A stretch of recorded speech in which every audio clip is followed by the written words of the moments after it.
Bonjour, je parlais pendant la musique. Je suis Pamela Corban-Audou, en effet, et je travaille chez Decathlon Digital, la partie tech de Decathlon. Et je vais venir vous parler de diversité, équité, inclusion. J'ai une annonce à vous faire. J'aimerais avoir des têtes d'enterrement, s'il vous plaît. Ça ne fonctionne pas quand je dis ça, parce que tout le monde rigole. DEI is dead. La DEI est morte. C'est pas bien grave, parce que finalement, c'était quoi? De l'argent qu'on allait brûler pour aider, donner quelques faveurs à des populations sous-représentées, 2-3 personnes dans l'entreprise. Finalement, bon débarras. On est d'accord? Non? Oui? Bon, je vois que les têtes d'enterrement ne sont pas trop au rendez-vous. Si vous étiez d'accord avec cette déclaration que la DEI est morte, je vais peut-être essayer de vous faire changer d'avis avec les 3 histoires que je vais vous raconter. Et si vous n'étiez pas d'accord, je vais peut-être essayer de vous donner des éléments en plus. J'ai pas de slide, j'ai mon petit cahier et j'ai ma mémoire. Je vais vous raconter des choses que j'ai faites dans l'entreprise dans laquelle je suis actuellement et puis dans 2 entreprises précédentes. On va commencer par une entreprise Doctolib, chez qui j'étais en plein Covid, donc il y a 5 ans. Et on se rend compte que dans cette entreprise qui est relativement jeune, dans laquelle on est en train de beaucoup recruter, on a un petit souci autour de la parentalité. Assez drôle. La moyenne d'âge de Doctolib à l'époque, c'était 29 ans et demi, ce qui correspond exactement à la moyenne d'âge de la mère, enfin des femmes lorsqu'elles ont un premier enfant. On se dit, on va avoir un baby-boom, forcément, avec le confinement, on va avoir des parents. Sauf que on se rend compte que l'engagement n'est pas forcément toujours au top. On avait des super outils pour pouvoir gérer l'engagement et le monitorer. Et on se rend compte que, bon, peut-être qu'on risque de piquer un peu du nez, on a des signaux faibles qui apparaissent, on se dit, peut-être un sujet autour de la parentalité. Donc on fait quoi? On pose un questionnaire spécifique autour de la parentalité, pas seulement pour les parents, mais pour tout le monde dans l'entreprise. Vous avez envie d'avoir des enfants, vous n'en avez pas, vous en avez, mais ils ne sont plus chez vous.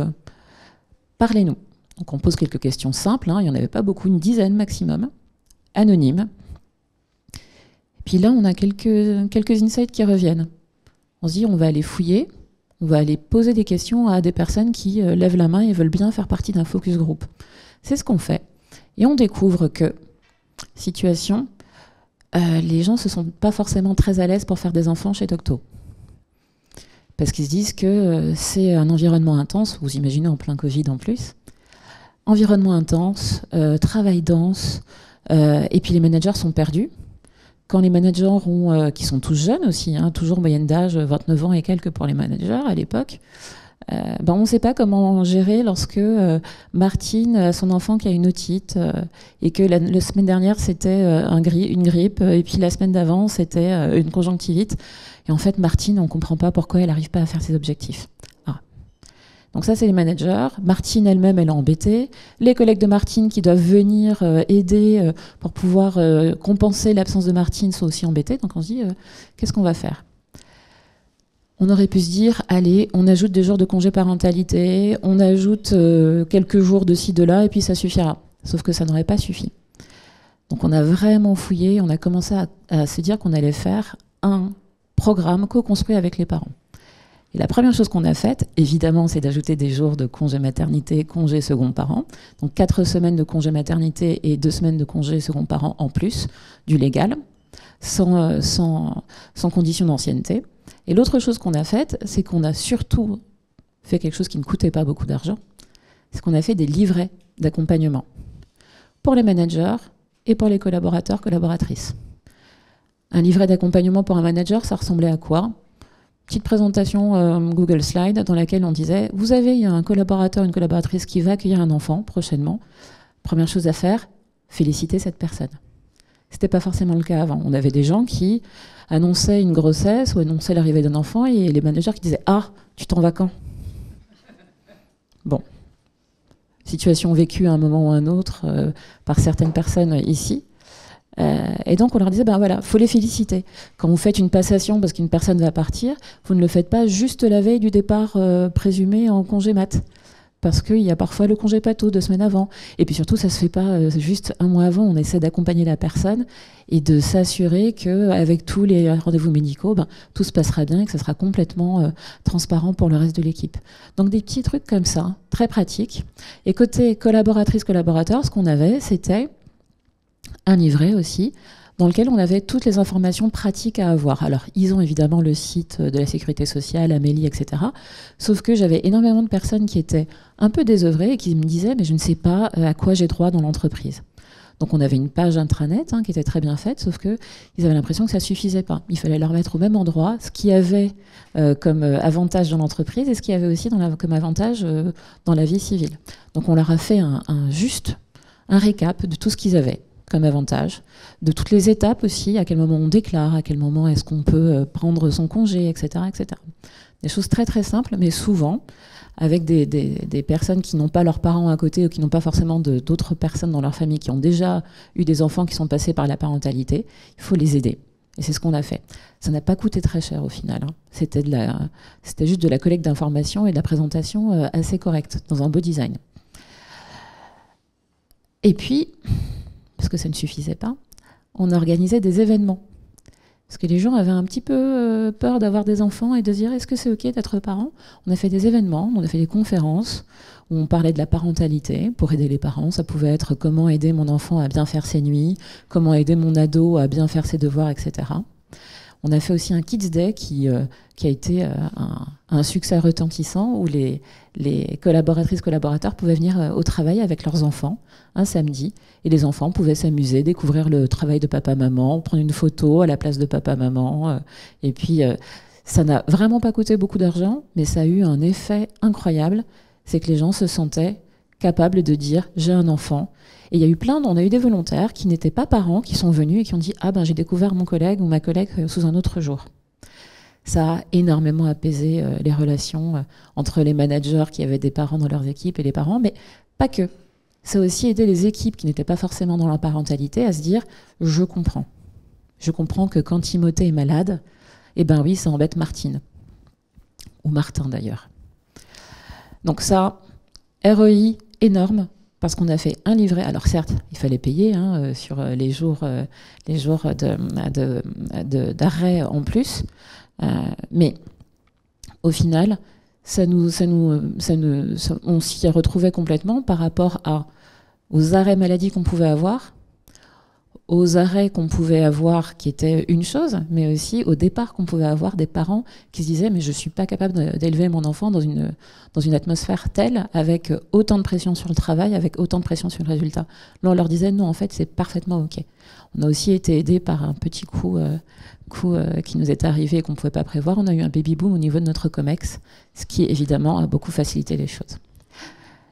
Donc, deuxième exemple avec l'entreprise dans laquelle je suis actuellement, Decathlon Digital, donc la partie tech, comme je l'ai dit, de Decathlon. Et là, on s'est rendu compte que dans une entreprise dans laquelle on avait fortement recruté au cours des 2-3 dernières années,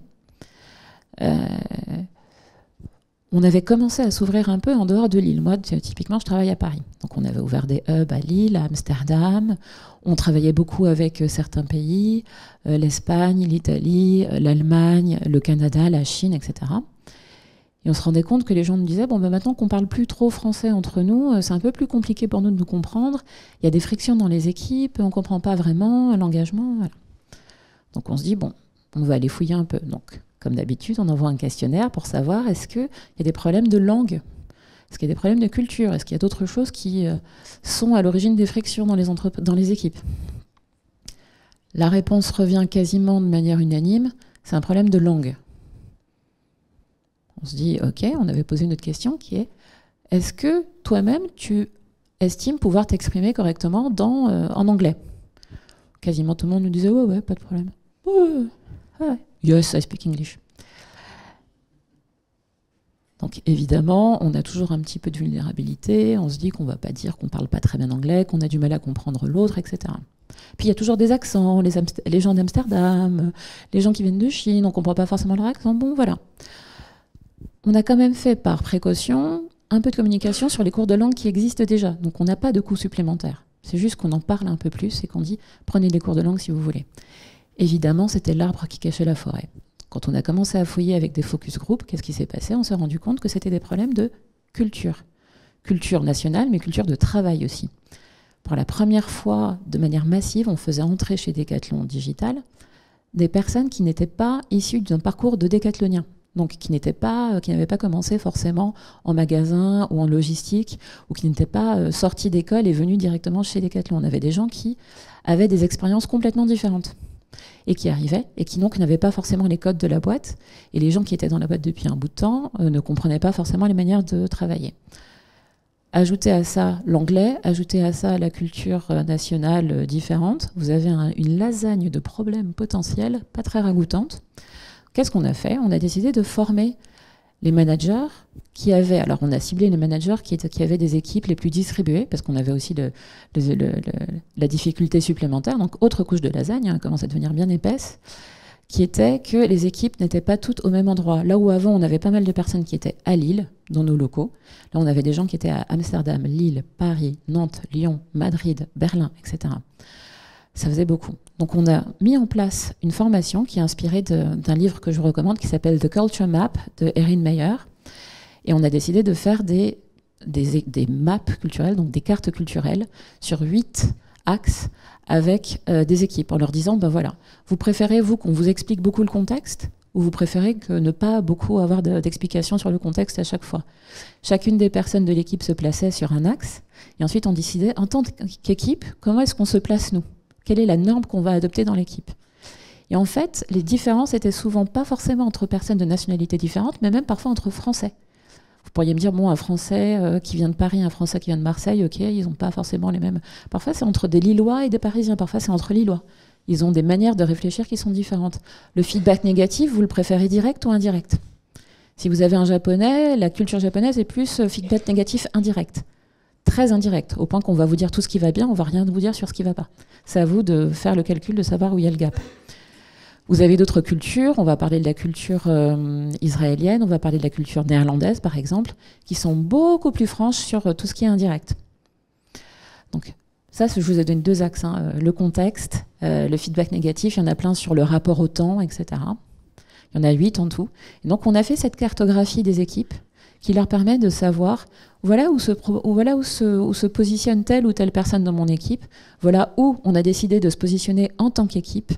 Et ça facilite énormément la collaboration, le travail d'équipe à équipe, parce que quand on a 2 équipes qui ont des culture map, ça nous permet aussi de comparer les modes de fonctionnement. On a mis en place, comme je vous l'ai dit, des cours d'anglais et des cours de langue de manière générale pour aider les gens à mieux s'exprimer. Mais avec des petites actions comme ça, toutes simples, qui ne coûtent pas beaucoup d'argent, finalement c'est du temps qu'on a passé avec une chef de projet à mettre en place ces formations, ça se passe très très bien. En 3 heures, c'est réglé. Après, on peut faire d'autres exercices un peu plus longtemps, mais 3 heures, c'est réglé. Et dernier sujet dont je vais vous parler, c'était, je vais essayer de le faire vite parce que j'ai plus beaucoup de temps, c'est chez GitHub, l'une des entreprises dans lesquelles j'ai travaillé aussi, une entreprise pure tech américaine, dans laquelle on voyait que les seniors étaient en train de se désengager. Ils étaient de moins en moins motivés à venir au travail, ils avaient l'impression qu'on les laissait de côté, ils n'avaient pas forcément envie de devenir manager parce qu'ils l'avaient été, ils avaient envie de revenir à un niveau de contributeur ou contributrice individuelle, donc ils se disaient, bon, c'est quand même dommage, j'ai l'impression d'être un peu laissé de côté parce qu'on pense que je manque d'ambition alors que c'est pas du tout le cas. On a mis en place, alors évidemment on les a questionnés, audit, hein, c'est tout le principe, on a fait un diagnostic et on s'est rendu compte que ils ne se sentaient pas écoutés. On a fait des choses très simples. La première, on a fait des groupes de co-développement avec des juniors et des seniors. Et on les a fait se mettre ensemble et parler de leurs problèmes au quotidien.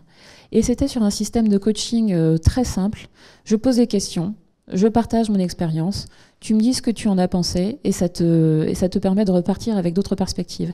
Et les apprenants ne sont pas forcément les juniors. Les seniors peuvent aussi apprendre de ce qui se passe dans l'expérience des juniors. Ça, c'est très simple, c'est 1 heure par mois avec un capitaine de squad de co-développement que vous devez former un petit peu. Ça ne coûte pas beaucoup d'argent, c'est juste du temps. C'est pas de l'argent en plus que vous investissez, c'est du temps que vous demandez aux gens. Et le retour est incroyable.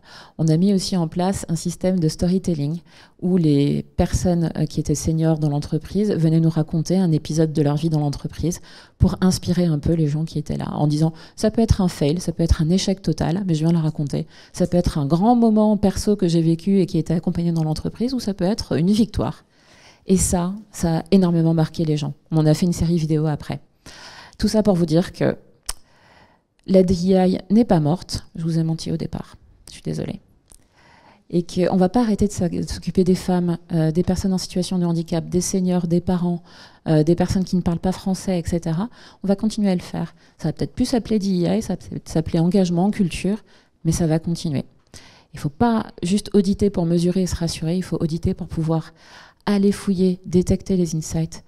Ensuite, construire les plans d'action avec les personnes qui sont concernées et des personnes qu'on pourrait ne pas penser concernées, mais qui en fait font partie de l'entreprise, donc oui, sont concernées.